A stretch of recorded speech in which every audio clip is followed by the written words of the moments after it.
This video today is for you, those people out there who have discovered that car payments suck and sliding doors are awesome. We're going to take a look at this '06 Toyota Sienna and decide if it is a buy or if it's a bust. This Toyota Sienna behind me has 200,000 miles on it, which is going to be probably a pretty common mileage if you're looking at something of this age. And today we are going to look at all of the common problems, reliability, issues, and all the good of the Toyota Sienna. Starting up front here, you can see that it has the common oxidized headlights. That is going to be on just about every vehicle that's sat outside for any length of time of this age. You just have to sand them down a little bit, clean them up, and it really becomes a non-issue. Now, the biggest thing on all of these videos is rust, and this vehicle does not have any rust to speak of. We are in the Northeast. If you're down in the South, it's probably not a big deal, but if you're up where they use salt, then that is something you're going to want to keep an eye on. This one is very, very clean up top and underneath, but it's very subjective on how the car was cared for. So if you don't know what to look for, find someone who does and get a second opinion before you purchase something that ends up being really unsafe and undrivable. And as we roll around the back, you'll see that some of the plastic there's not actually a ton of plastic on these, but the rear step there on the bumper, that does have some fading to it, which is going to be on every vehicle of this age. So the rest of the paint shows pretty well. I would not call it terribly faded. Little mismatch on the front bumper there, but with a good wax job, I think this paint would actually look pretty good.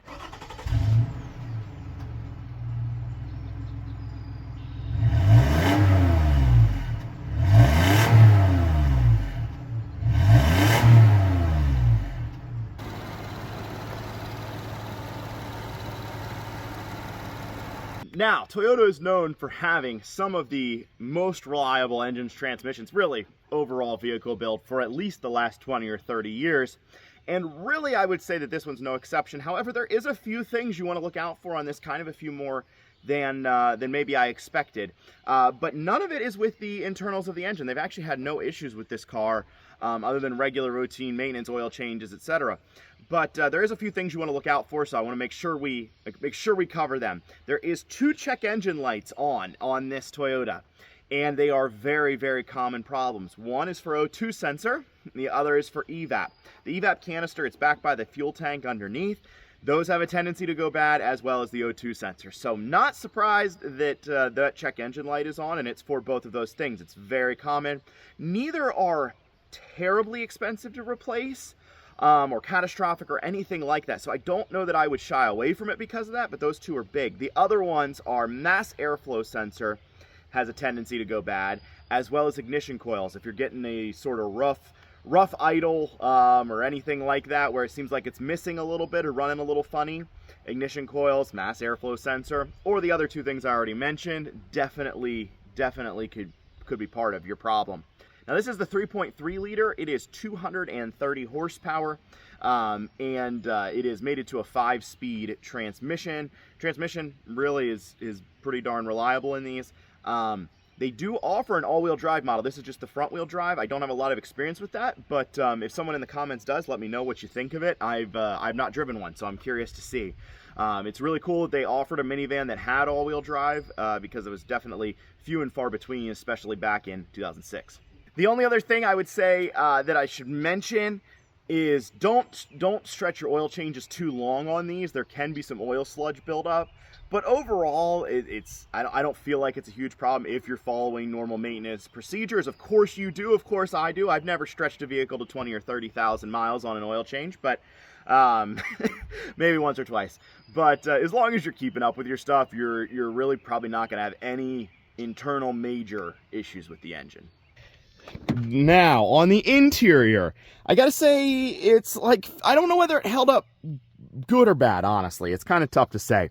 The seats, all of those things, I would consider to be really well. The foam feels good, all of that. I'm kind of impressed with that. Now, the big flaw really is the dash. The dash is cracked all over. You can see it the whole way along there. So it's not just like GM and Dodge who have a problem with cracking dashes. Now, theirs are a hard plastic. This is actually a pretty soft to the touch kind of a dash. I'm sort of surprised that it cracked, but it is very common that the dashes will crack. Everything else seems to have worn pretty well as far as the seat seats. Carpet's showing some age too, but you know, with a minivan, man, they've seen some things. Now, just for a little story, what's really interesting is the chief engineer drove the previous generation of the Sienna in the U.S. for like 52,000 miles, lived day to day with it with his family before he designed this one. So he tried to correct everything that he could. It offers many features as possible, and it really actually shows. Now, as far as interior styling, which is not a huge deal when you're just looking for a cheap, reliable vehicle, but let's talk about it. This is probably my least favorite generation of almost any car. Like, I don't think the interiors are pretty at all in these. And then the exterior styling is mediocre at best to me. That's kind of across all the Toyota line of this generation, this, you know, style period. And so if you like it, great for you. I personally, it is not my favorite thing. I think they made them bland and even a little bit ugly. And I just really think it could have been done better. That being said, everything is functional. The seats are comfortable, like I said. Everything is kind of where you want it to be. You still got knobs and things that we don't even have today because it's, you know, the world's so much different. But you're not going to be really disappointed on a day-to-day use with this thing at all. It offers some really cool stuff. One of my favorite things is the armrest and the door flip up for extra storage. There is just an insane amount of cup holders. All the things you're looking for in a minivan. Up here you got your mirror, which this was still new at the time, to have a mirror to look back and see your kids back there. So a lot of smart features were put into this, and I really appreciate the overall design. As far as reliability, everything kind of works. The biggest thing that you would run into, and we'll touch on that in a second too, is rear doors. The rear doors have some serious problems. So as we open this rear door, you'll see that it has one funny feature, because these are power doors, except for it's only power on the passenger side, which I think is even almost more odd than anything I've ever seen, because it you would walk up and I think you would naturally kind of put your kids on your side, but I guess maybe there's some other different line of thinking. That's how I would think. But the other side is power. This one here you're not gonna have any problems with, because it is a manual slider. But on this side we are lucky. Let's see here. It actually works, which is semi-rare, because the wiring down here is kind of odd the way they did it. I think it's a pretty terrible design, and they've had a lot of problems. So now that's across most manufacturers. A lot of them, the vans, automatic sliding doors have problems. So I'm not really hating on Toyota for this, but they are included in the problems. And that is that wiring goes bad, and then you pretty much have to replace that whole harness and things to fix it. But this one does work, so I can't hate on it too much, but you're going to have a problem with that in almost all of them at some point. Now, sitting in the back for a second row, this has a surprising amount of legroom. I have this front seat exactly where I would sit, and I am about 5'8", and so I'm not the tallest person in the world, but you can see I got a ton of legroom. This would be perfectly comfortable on a trip. Now, while I do love captain's chairs, I kind of wish they were, so you could have your normal armrests and things like that. The extra seat is big. If you have to take 8 people with you, it's nice to have the option of the second seat. I wouldn't love this as much for a road trip because of that, but if you need the seat and you need the room, you got to have it. So really not a problem, but I prefer captain's chairs. Now, getting in the third row of anything is never fun. This isn't too bad, I wouldn't say, but if you flip that up, you can see that it's pretty tight at the moment. Now, what I would say is these seats all slide, so you can actually get a little bit more space. They're all the full way back right now, but you could definitely take up a little bit more since there's so much legroom in the front, and the rear seat wouldn't be bad. That's about what I would say. I've never been in a third row that I thought was great, and this one falls right in line with pretty much all of them. And then in the rear, you got a ton of storage, honestly. This thing is so deep.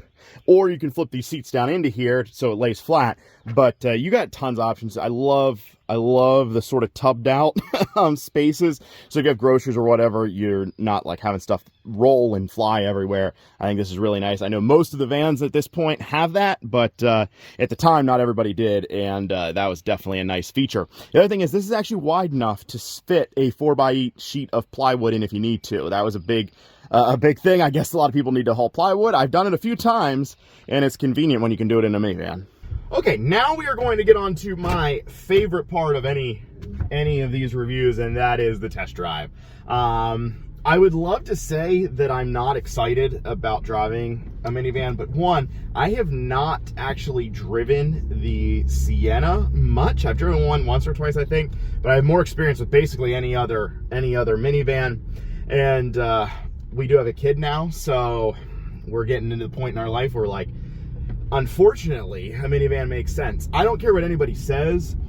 A minivan is the most functional vehicle beyond maybe a pickup truck. They make way more sense than a Tahoe or a Suburban. They're just not as cool, and nobody out there really wants to admit that. The sliding doors are a game changer for getting car seats and stuff in and out. It's the best system, and it's just unfortunate that they look the way they do, and the way that some of them drive is not great either. I generally do not like the way minivans drive. That being said, in the Siennas that I've driven in the past, I've been very impressed with their road manners.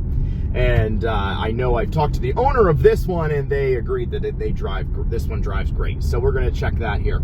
Like I said, 230 horsepower, plenty of power for this. I think they tow like 3,500 pounds, so it's kind of no joke, honestly. If you needed to take at least a small boat out to the lake or anything like that, you have that option. One of the nice things about our road test area is that we are on a very bumpy road, and I hear no clunks, nothing. Now, obviously, some of that is maintenance. At 200,000 miles, you know, you would think you would have some bushings or struts or different things go bad, but I can tell you this one is solid as a rock. There's no you know, like bounciness from bad shocks and struts. There is no clunking, nothing. Steering is tight. Really impressed so far. Fuel mileage is like 17 city and 24 on the highway, so you can average that out to get kind of what you're going to get in most of the time. Now, this has been a heavily highway used vehicle, so probably closer to that 24, which for a minivan is no joke. That's pretty good. Now, the thing that frustrates me, or is good, I'm not sure, is like I said, I actually don't like the interior in these. I don't. I think Honda and other manufacturers, Chevy, honestly, anybody really had a more up-to-date looking and sometimes even feeling interior. I don't like this, like, I don't even know what you would call it. Well, whatever you call it. I don't care for this. I think it really ages the vehicle. I think the overall design really ages the vehicle. Exterior, not quite as much, but the interior, I could almost say that this like was something from the late 90s rather than middle of the 2000s. But it's so darn functional that like I almost forget that it's it's not pretty. But I guess that's kind of what you need when you're looking at a minivan. Driving is honestly a joy. It drives really, really well. Highway mannerisms, out on cruise, anything like that. It just works. It just works well. You can tell that they took their time into the driving dynamics more so than a lot of other minivans. While it's not a comparison, I like the looks and the interior and all of the things better on the Honda Odyssey by far. But for day-to-day life, I think you would have a hard time beating this. Now that we're back from the road test, it's time to decide if it's a buy or if it's a bust. And you might know where I'm going with this. This is one of the most boring vehicles that I've ever driven. And because it's a minivan that's purpose is functionality, that is probably why it's pretty much excellent. And I sort of hate to say that. I would drive this thing every day. It is comfortable. It drives probably the best driving minivan. And like, I've driven brand new minivans, and I almost think this drives better.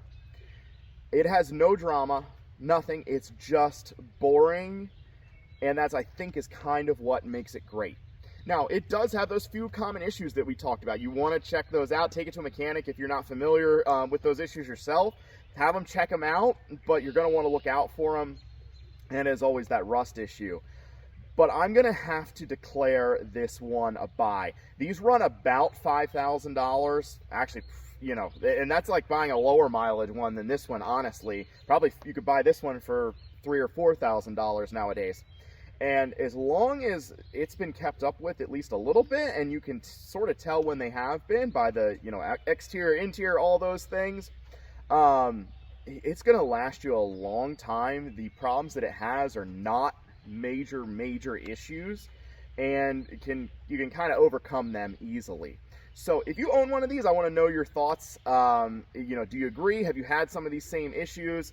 Would you buy it again? And let me just know your thoughts down there. Now, if you think I'm completely wrong, I can't help you there, but I guess let me know on that too. There's every once in a while where I make a mistake. I haven't personally, you know, had it happen, but I've heard that it's possible. So thank you guys so much for watching. Put your comments down below. I want to hear your thoughts on whether this is a buy or a bust.